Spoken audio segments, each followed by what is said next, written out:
Hi, I'm Josh, and this is Cars and Joshy. Welcome to Cars and Joshy. Today I'm going to be working on getting my radiator mounted and seeing if I can modify my original fan shroud to act as the hold down for the top of the radiator to the core support. Please like, share, subscribe, hit the notification bell for new videos, and here we go. Okay, so I actually started on this on my lunch break at work. I didn't expect to get this far, but it really just kind of dropped down in there. This was my original fan shroud. I just cut this piece off and the two sides here, and you're left with basically just the radiator hold down. But my issue with this piece is that it doesn't really fit the radiator. I've got about 2 inches or so. I need to move the retainer piece over. This is a radiator off of a F-body, like 2000 model F-body. So you can see how it's not quite as wide as the factory G-body. So what I'm thinking is I might just pop this out and drill another hole, pop it back in, and see if I can make it work. I went ahead and marked this where I'm going to try and move this retainer over to. And I'm going to try and get this out.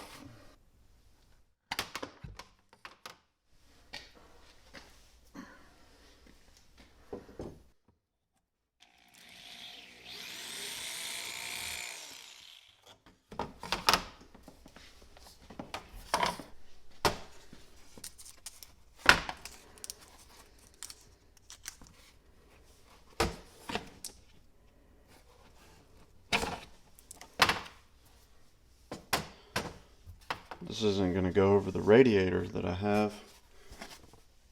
It needs this on both sides, this style with the full groove. It won't go over it with this style, so I think I got another one like this at the bottom of the radiator. So I'm going to try and swap them out. Put this one at the bottom. Get that other one, put it at the top, see if that'll work. There's the one that was at the bottom.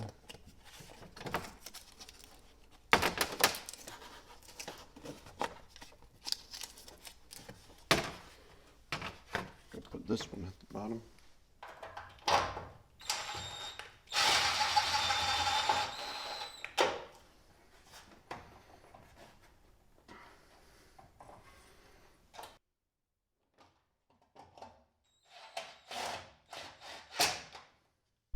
I mean, it's a smidge higher. Let me get that bolt in there. Maybe it'll make it look a little better.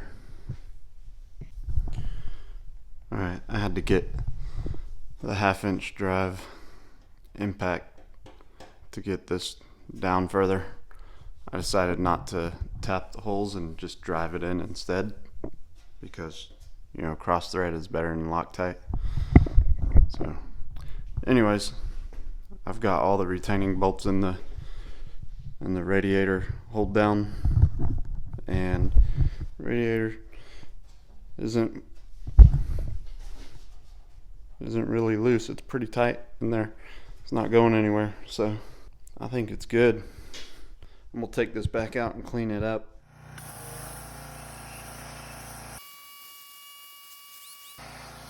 Alright, looks like this fan just slides into the radiator support right here. So I'm gonna see if I can just pull this out. I wasn't able to just pull it out by hand, but just give it a little tap. Out it slides.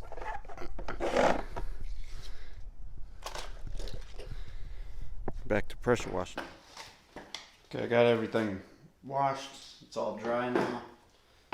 And we'll go ahead and slide these fans back onto the radiator.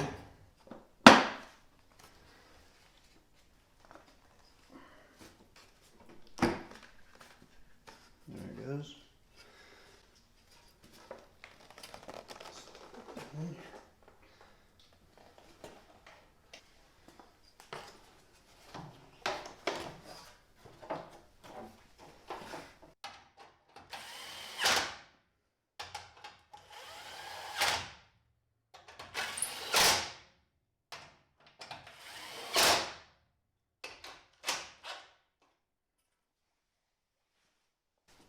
Alright, I think that's pretty good.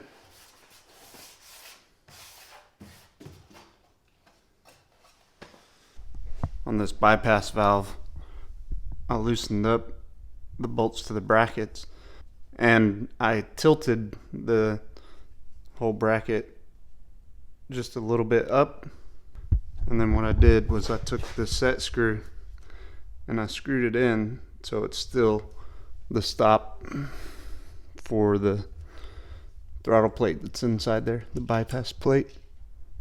Now I'll throw the radiator hose back on there and see if it'll fit.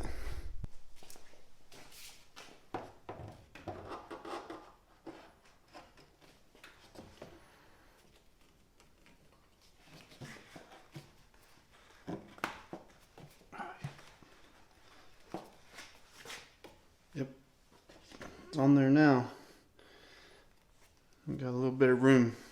Got a gap between there, so I think we're good. I think I'll be able to slide a clamp over it, clamp it over here. And the neck should be just fine.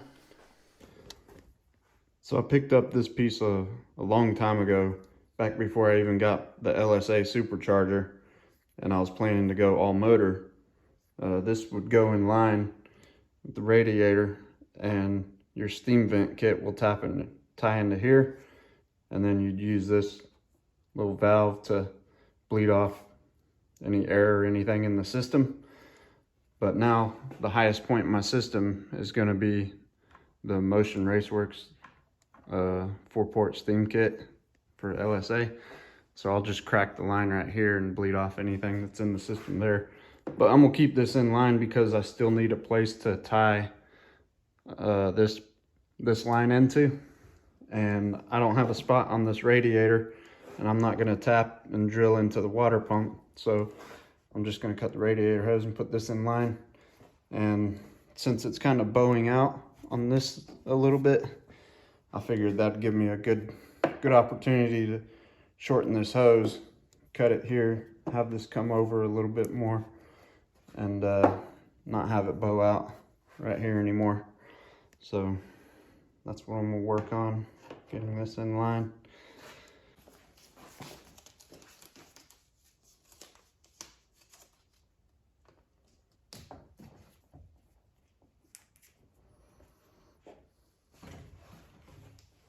I get to use a new tool. I picked this up from Amazon with some gift cards I got for Christmas. It's a portable bandsaw, and we're gonna see how it does cutting radiator hose. I recently installed some LED lights above my workbench, and I'm extremely happy with how this turned out.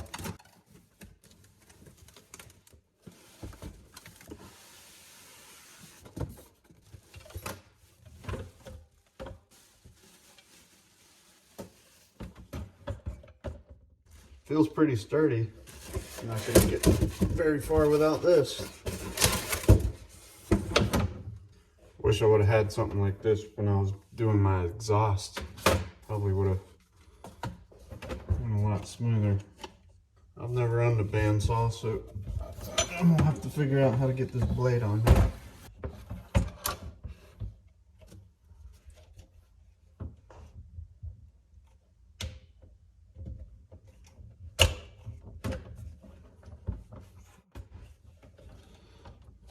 Okay, now get on there.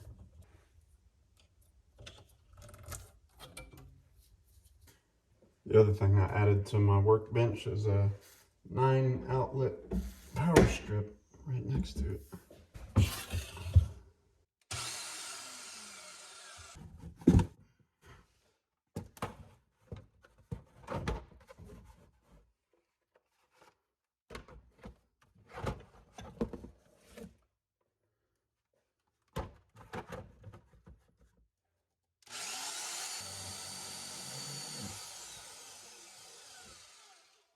cut it. All right, full disclosure, I just wanted to try out my new tool. So I think I'm gonna cut the rest of it with my trusty cutters here.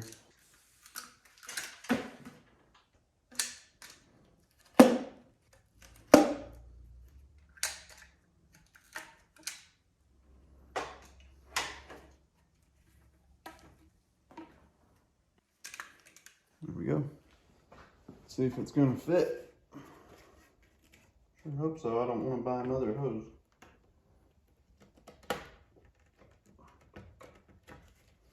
Like that.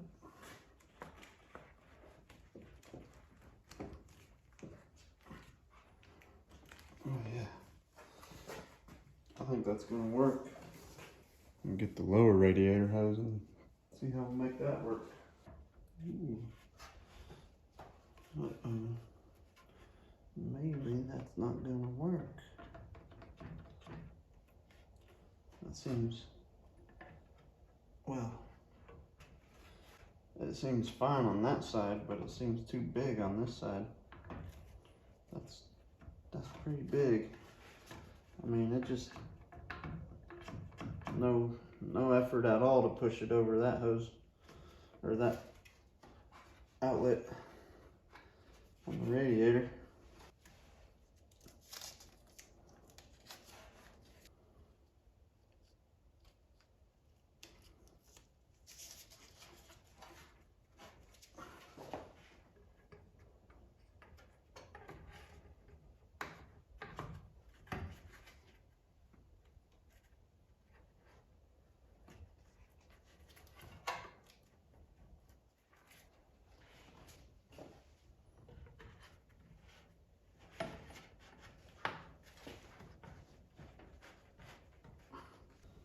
Yeah, that'll work. It's like two different sizes between the radiator and the water pump, but I'm gonna grab a clamp and see if I can clamp that hose down right there. So to wrap up this video, I don't have any hose clamps, so I'm gonna run out and grab some of those, but I'm not gonna worry about recording that. But this is basically how my hose and radiator setup is gonna be. Both of these hoses, it's an upper hose from 2002 Silverado and a lower hose from 2002 Silverado. So thanks for watching Cars and Joshy. Josh out.